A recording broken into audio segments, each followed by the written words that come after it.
Hello, and welcome to the SaWGuy podcast.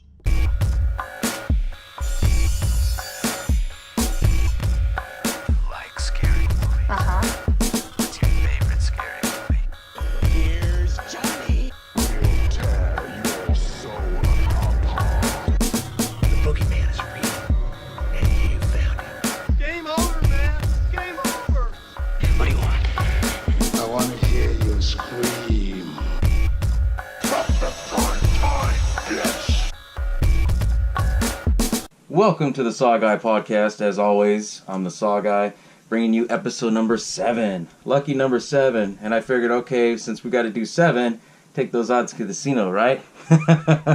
Probably not, but I am going to take you to Nevada, as in Perfection, Nevada. So if you guys know and saw the hints that I was dropping, we're doing this episode today on fucking Tremors. And I have to do it on the whole series of Tremors because it's one of those things where Tremors was one of those underground hits that it sucked in theaters, but because of VHS being so big and what it was, it blew up. And then you have all these other sequels, and you have a new one coming out, right? So, but anyways, without further ado, let's get started. So, since we're talking about Tremors, what does a lot of people remember about it? What do I remember about it? I can tell you right now. The first thing I remember with Tremors, that was the first that was the first action horror film that I've ever seen, / sci-fi, because there've been so many genres, you know. But basically the whole story of Tremors, what it was about, was basically these people living out in the middle of nowhere in the Nevada desert, and these underground monsters are taking out their cattle one by one, and they're killing people one by one. And later on in the story, you figure out, like, what the hell is it? You know, that ends up being a fucking underground worm, basically, you know? But what made it so good is that, like, you know, it sucked so bad in theaters that when it came out in VHS times, around, I want to say, because the movie was big in 89, it didn't really big, well, shit, what was it? 89 to 91, around that time frame, okay? At least I can, from what I remember. But when it came out on VHS, every fucking buddy had that. Because it was a type of movie that you could play at a party, you could play when you want to do a movie night, you want a little bit of action, you want to have a little bit of humor into it, dark humor. But it had it all, you know? And the whole story with Tremors is just, it's so ridiculous now that we go back and watch it. But to me, Tremors was one of those last of the great creature films that used, you know, practical effects. They used, like, for the worm coming out of the ground and everything, the snakes, they used puppets. I mean, they used everything. Miniatures. I didn't know until I started, you know, doing research for this episode, and I was like, what the hell? How they did all that scenes, you know? Look it up, and it's all miniatures. Go figure, right? You know? But anyways, the whole story of Tremors follows two guys. Kevin Bacon's character and Fred Ward's character. They're Earl and Val.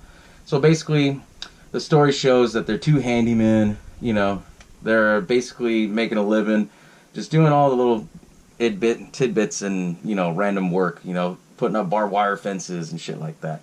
So they kind of bicker back and forth, you know, and during the beginning, after they were done or whatever, they were making their plans like, oh, okay, you know, we'll do this, we'll do that, you know.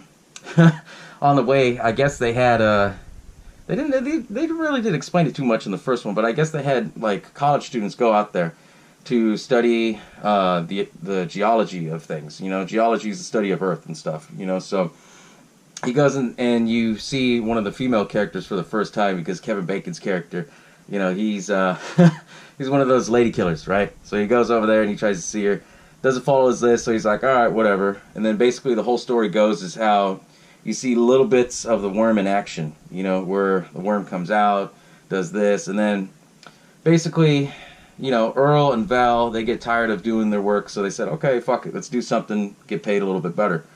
And eventually they just get tired of this shit because they go into a septic tank cleaning thing, you know, well, they rent a septic tank cleaner to clean out somebody's septic tank. And basically it busts and they got shit all over on them. And then that was just their point of no return. So they said, okay, fuck it, we're going to leave. They tried to leave, and then that's when everything goes haywire, you know? And it was actually, it's an interesting story. It's very simple, very basic. But for the first one, I mean, that movie, it's underrated a lot. Because you have a lot of good actors. You had Kevin Bacon. You know, everybody knows fucking Kevin Bacon. Fred Ward, he was pretty good. he looks like an older version of the actor who played Shane off Walking Dead. You know, if you really look at it, you got that guy. Michael Gross, who basically, he followed the whole Tremors series all the way through, and he was the dad off Family Ties.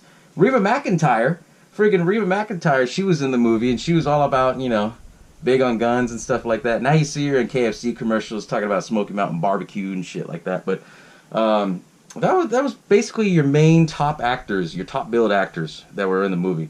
And so the whole story goes is that they try to leave, something happens, they see an old man, he died of thirst, you know, up on top of a power pole. And basically, after that, you know, they just started worrying a little bit of things here and there. And then they were telling the people working on the road, like, hey, be careful, there's a killer out there, because they didn't know what the fuck it was. And then the worm comes after them, and then all this other shit starts happening, the story all unfolds, and they figured out, okay, well, you know, it's a big-ass worm, it was chasing after them. Then they figured out, okay, it can't smell them, it can't see them, they know it's a big-ass worm, they barely found out that there was tentacles that came out, you know, the little snake monsters or whatever, and they would hook them and pull them in the ground. But what was cool about that is just, you know, they actually showed, okay, hey, we're not stupid, we could pick up one or two things. It's kind of cheesy now if you look at it, but back in the 90s, that was good for what it was, you know, because for me, I think of, like, the creature films, like, from the 60s, you know, Attack of the Giant Spiders and shit, or Martian movies, you know, I think this was the last film that really, like, put it on the map. After that, it all went CGI. But anyways, I'll get to that in a minute. So the whole story goes is that basically they figure out what the worm is, how it works, and things like that. Then it follows them back from the middle of nowhere to their hometown or their home village. You know, it's a population of like maybe 10, 15 people in Perfection, Nevada, you know. So basically it eats off another few more people. They figured out, okay, we can hide from it if we go on top. They go on top. And then my favorite fucking scene was Michael Gross's character, Burt Gummer, and his wife, Reba McEntire's character. They basically were coming back from shooting. Or they weren't shooting, but they were like looking around and seeing if they can help anybody else. But anyways, there was a scene where they were getting home and they put bullets in that little bucket thing. That's basically to clean the brass for bullets, if y'all don't know. But anyways, it makes a lot of noise, and Kevin Bacon's telling him on the walkie, get up on your fucking roof, get up on your roof. Then the whole worm comes out, they start just going ape shit and start shooting it, you know.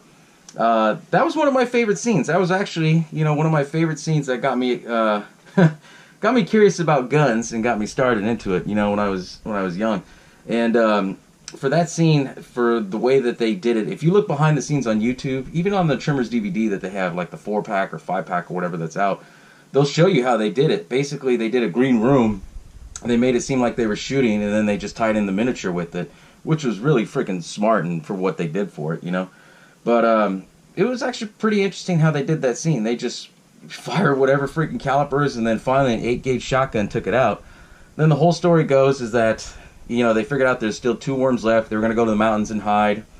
And then basically they figured out, okay, let's do fishing with dynamite. You know, homemade dynamite. The ones that Bert was doing, right? So they make it. One of them blows up. The second one ends up being smarter. Then when it fucking spits out the dynamite right back onto the rock, they figured out, you know, oh shit, it's going to blow up. They all run out. The worm basically kind of lures them out. You know, for the whole movie, for what it was, and then especially at the ending with the twist, he throws a bomb behind him, scares him, flies off the cliff. It was really pretty good for a one and done. It really was. They didn't really need sequels, but back in 1990, 91, there was a lot of like fans that really enjoyed it. I was one of them, you know. But anyways, so you flash forward into 1996. This is, you know, about 5 years after the first one. They finally made a sequel to it, and the sequel to it wasn't that bad either. Because they got the original writers, they got the original director, I believe, and then they also got the original guy who did the music score. And music score to me is everything in a horror movie, or in a movie like that, you know. But anyways, what they did in the second one is that they figured out, oh, there's more graboids, we just never seen them, and they're in Mexico, right? So, story takes place, you know, 5 years later. they basically made all their money and everything. Everybody all went their own way. There was only 2 characters that returned from the first one. So you had Earl's character, Fred Ward, and you had Michael Gross, who came back as Burt, you know, the gun-wielding guy, the Doomsday Prepper, you know? So the story goes, Earl Bassett's on his last leg. You know, he invested all of his money poorly or whatever, and then comes to find out, what's his name? Christopher Garton? I forgot his character. Grady? Brady or Grady? Grady. It was Grady, okay. Can you tell I haven't watched much of the other sequels? But anyways, he goes in there and tells him, hey, the Mexican army wants to hire you. They'll pay you whatever money. They'll pay you $50,000 each worm that you kill, right? So it comes to find out, he said, fuck it, whatever. He goes into Mexico with them, and you know, when he's down in Mexico, there's a small crew out there, and they basically said, okay, well, if you can capture one alive, great. If not, you know, just kill him, we'll pay you the 50 grand each. So it goes into the whole story that they're in Mexico. Earl uses all of his tricks, you know, putting the dynamite on a moving car. They bite it, blow up, do whatever, right? Comes to find out they get stuck. Comes to find out that there was like 30 or 40 more graboids chasing after them. And they said, oh, you know, who's crazy enough to help us? In comes Burt Gummer, you know, the Doomsday Prepper. And what I loved about Part 2 scene is that when the graboid broke through his wall, he's actually sitting in his basement watching movies about World War II documentaries as the graboid's behind him like this fucking big. You know, I mean, classic, right? It was cool. They kept a lot of the continuity in. But anyways, they tell him that Earl calls him and tells him, hey, we got a graboid problem. He goes over there, goes and help him. And basically, you find out what happens with Reba McEntire's character. I don't know the reason why she didn't come back. They never really said. I know Kevin Bacon was supposed to come back for the second one, but they went from like a $17 million budget to a $4 million budget, so they had to do something. They had to cut somewhere, you know? But anyways, the whole story goes, Burt comes in, he's all prepared. They're both killing off worms left and right. Well, anyways, Earl and Grady, they end up finding another worm, but it's sick. It's hyperventilating, it's weird or whatever. So they figured, okay, we captured a live one. Later on in the night, it starts screeching, and then you have the worms that evolved into shriekers. Now, this is kind of different how they did it with the story. So, basically, the graboid, it's like the first level entry of its evolution. Part 2 showed you that they turn into shriekers, and instead of hearing by sound, they see by heat. Which, okay, I can see the potential in that. Then they show that they killed one. Then Burt was attacked by a bunch of them. He ran them all down. He saved one live one. They were checking it out. And they discovered that they don't multiply. Well, they don't multiply as much as the graboids, but they multiply even faster by eating whatever food. And they eat so much, and then they just pop out another one. So shriekers, they can go from like 1 to 2, 2 to 4, 4 to 6, you know, that kind of shit. But anyways, by the time they figure that out, they're all over inside their warehouse. They close up the warehouse and they go, fuck, we're fucked, okay, you know. Then they use one of the bombs to blow off Bert's truck, which have all the bombs in there, and it ends up being a big boom. End of Part 2. And Part 1 and 2, together side by side, they were both good films. I get it. And then Part 2 still had a lot of practical effects. They used a lot of puppets. I mean, for what it was, because that one went straight to DVD, well, straight to VHS at the time. And it was really good quality, you know? I mean, they hadn't lost their touch. I mean, yeah, you could tell they were on a budget, but it was still enjoyable, you know? Part 3, on the other hand, is where it kind of just like, you know, from my opinion. Part 3, I believe they did it straight to Sci-Fi Channel and straight to DVD. Part 3 was basically, you know, the only returning actor was Burt, you know, from Michael Gross. Burt Gummer, he came back. And basically the whole story was they're back in Perfection Valley, and then the worms come back again. And they're prepared, though. I mean, they have cement around their homes and shit like that. And I don't know, it was just a unique storyline. And then you had one of the actors from the first one, McGill. He returned back for Part 3. But we all know in horror movies, if you return, you're returned to die, you know. And that's basically what happened later on in the story. But the story goes is that some guy, he comes back. Well, he goes to Perfection. He makes like this fake Tremors ride, is what they call it, or graboid hunting or whatever. And so they figure out that, you know, that it's graboid hunting. Well, not graboid hunting, but it's like graboid sanctuary, kind of. So they can't kill graboids or whatever. Eminent domain and all that happens. And they end up calling the government. The government gets involved. And, you know, they basically go back and forth. And finally, the government says, okay, just try to take them out, but save one. So the whole story changes. Then you find out that the worms, they finally evolved into shriekers, and then they changed from shriekers into flying versions, which, you know, I thought it was kind of funny. I thought it was a joke that they called them ass blasters. Because they basically have, you know, fire that blows out of their ass and they fly or whatever, then they drop an egg. Then you have a graboid, right? But anyways, the story was interesting, but the way that it was executed, I mean, they did it even on a tighter budget. Because everything was all CGI, and they used a lot of restock footage from the first one. And I enjoyed it. I mean, not everyone else enjoyed it because, I mean, it was so over the top with the CGI. But I thought it was pretty cool because they introduced a albino graboid that just kept following Bert because he had some kind of sonic shit on his watch or whatever. But it was pretty cool. And then later on you figure out that Melvin comes back and he's trying to make a deal with Bert about trying to take over all the land and all that stuff and say, hey, give you a piece of the pie, I'm going to build all real estate. He leaves him there on a rock and takes off. And that was the last that you hear of Melvin. Melvin was the kid in the first one who ended up being, you know, he was one of the stupid typical 90s young kid in that one.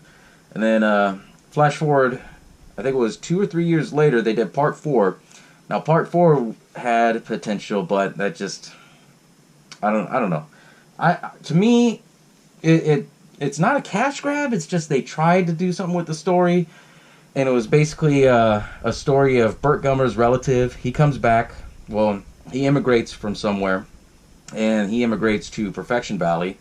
That's where they find out about the graboids, you know, and this is the old 1800s Western times, how they killed the graboids and stuff like that. And, you know, you figure it out. And I thought, okay, it's pretty cool. Cover wagon times, you know, Westerns, 6-shooters, you know, all right, I could roll with that. But just some of the things is just like, I can't buy into it. I really can't. And at the same time as they did part 4, they did a TV series. And Sci-Fi Channel did the TV series too. What sucks, they only did 13 episodes, and they did 1 season. And the only thing that sucked about it is that the TV show was actually really good.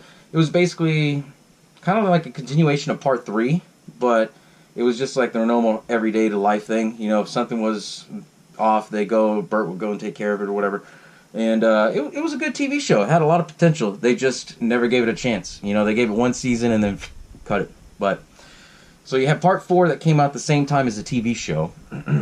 And this was, you know, mid-2000s already at that time. And then it just kind of flatlined for a long time. Like, everyone kind of forgot about Tremors. But then about 4 years ago, 4 years ago, they started doing a script for part 5, which was actually pretty cool. And then they released 5, you know, about 2 years ago. In 3 years ago. 2015 is when they released it. And what was pretty cool about it is that they brought back Bert, and they basically still kept the same continuity with it. Only this time, Jamie Kennedy was an added character, and you find out later on, spoiler alert, Jamie Kennedy ended up being his long-lost son, you know, and he was going after him, you know, just to meet him, see who he was. And at the same time, it was basically set up like a similar plot like part 2, like, oh yeah, we have graboids in this area, we need you to come take care of it. But there was a twist with this one.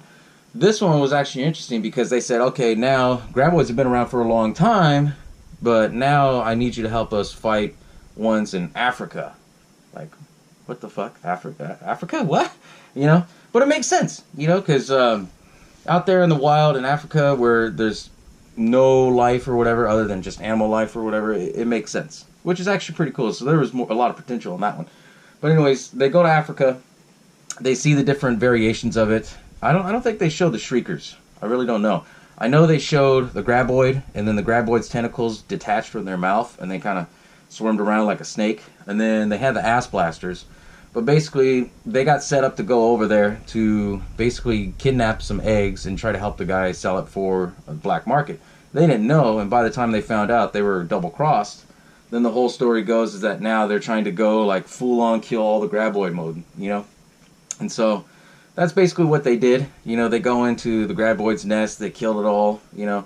They killed them all except one and one egg, and then they had this big drop-off where they were in, I don't know the name of the town in Africa they were in, but it's called the Cradle of Life, if you translate it, you know.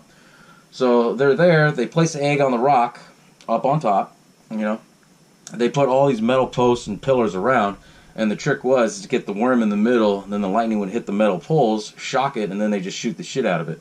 So basically, that's how the whole Part 5 went down, and then at the end of it, Jamie Kennedy and Michael Gross's character, Burt Gummer, they were going to go their separate ways. Then finally, he was just like, you know what, fuck it, let's go hunt monsters. And I thought it was pretty interesting, because they showed that now that they can't hunt graboids, they're hunting monsters like the Chupacabra and the Jersey Devil and all that shit.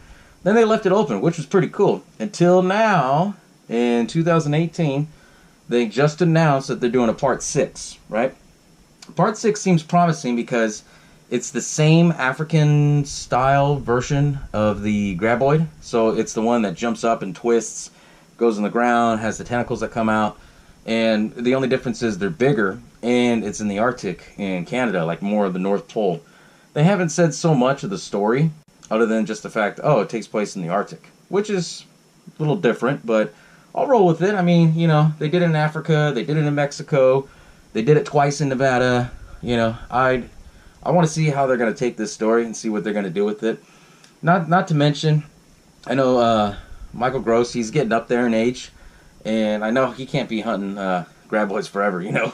So I don't know if they're going to pass the torch. I don't know if a returning character is coming back or not. They just released a trailer, so if you see it on YouTube, type in Tremors 6, and it will pop up. Like, it blew me away, because they did a little bit of CGI, but they did practical effects, so it kind of reminds me of a little bit of Part 2, Part 5-ish, you know. But overall with the series, man, you got 5 movies as of right now, soon to be 6. You have the TV show with just Michael Gross, and then now there's talk that Kevin Bacon's coming back, but he's doing a TV show based on right after the first one. So how they are going to do that, I don't know. They haven't released any details on it. They basically said, it's right after the first one, Kevin Bacon and, you know, the chick Rhonda, the character that he fell in love with, they get married. Supposedly there's something that they have a divorce or whatever. This is all rumored, you know. And he goes back to perfection, and the graboids are still around. There's different variations of them. So they might tie in the Shriekers, they might tie in the Ass Blasters, but then it like throws off the continuity of like 2, 3, 4. So who knows? Who knows? But overall, the whole series was actually really good for what it was. I wouldn't call it more sci-fi. I would call it more like original creature horror. That's where I would tie it into.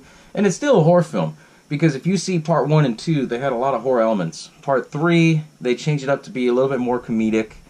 Part 4 was just kind of a wash. I mean, they kind of did it comedic. They did it to fill the story.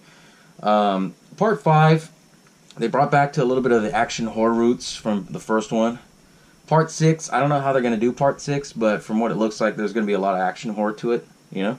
So we'll see. I'm kind of interested on that one. And, you know, basically, the first one always holds my heart just because I've seen that movie so many times as a kid. There was a time I was watching that shit like 3 times a day, because that was the only movie we had in VHS, you know?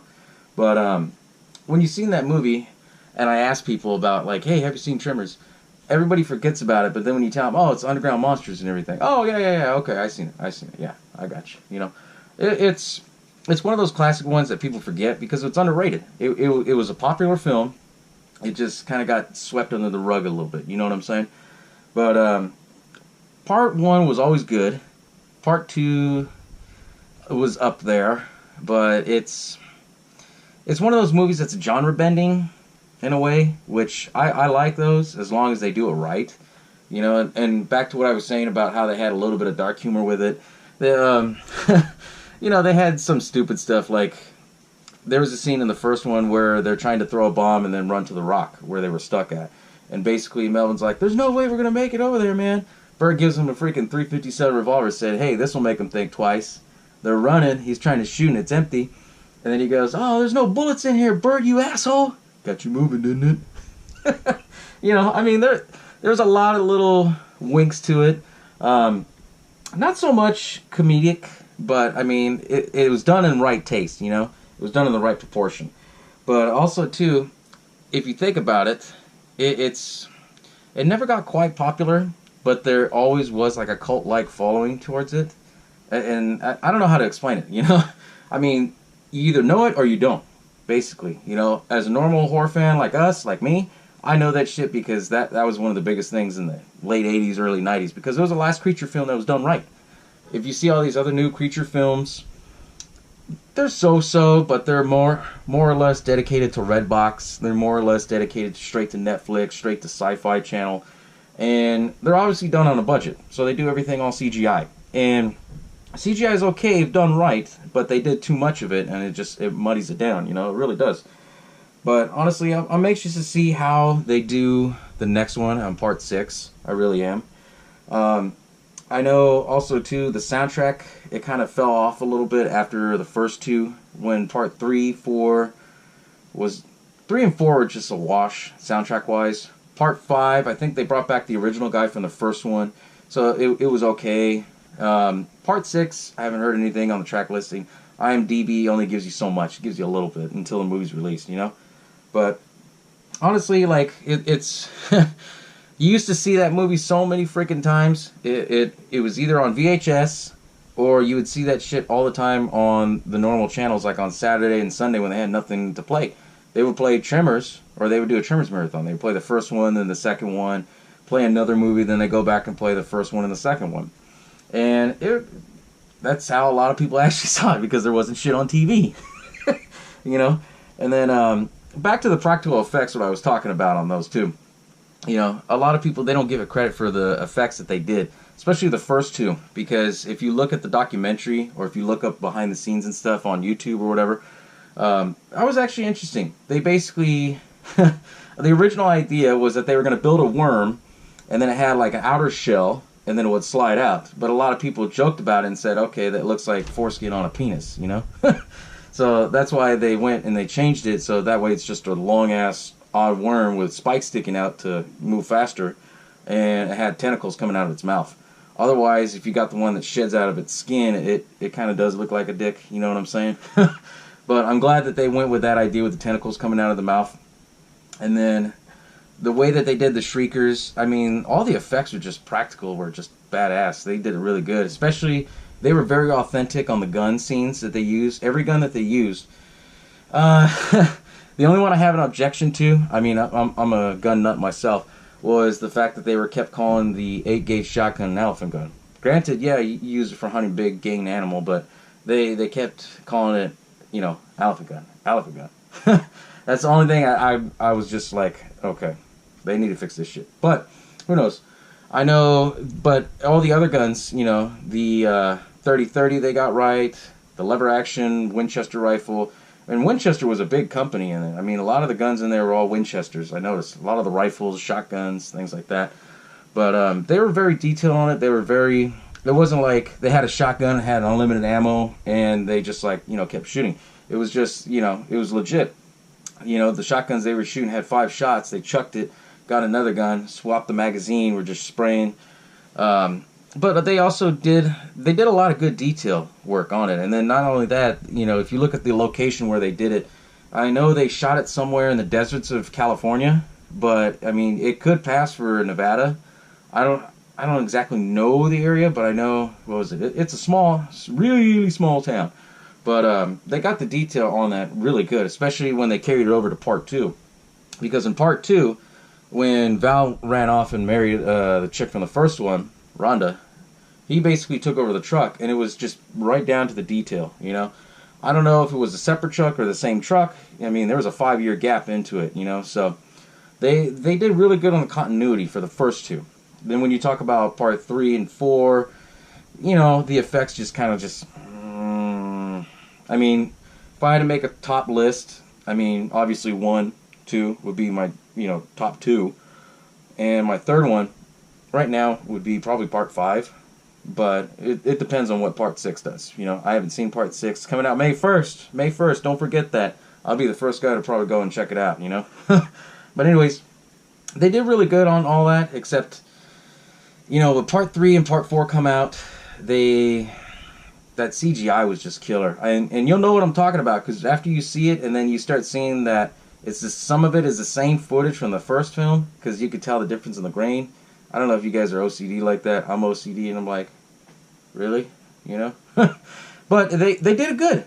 Story-wise, they did it good. And, my hat's off to Michael Gross, for staying as long as he did for all the Tremor series. Because without him, there wouldn't be a Tremor series, There really wouldn't.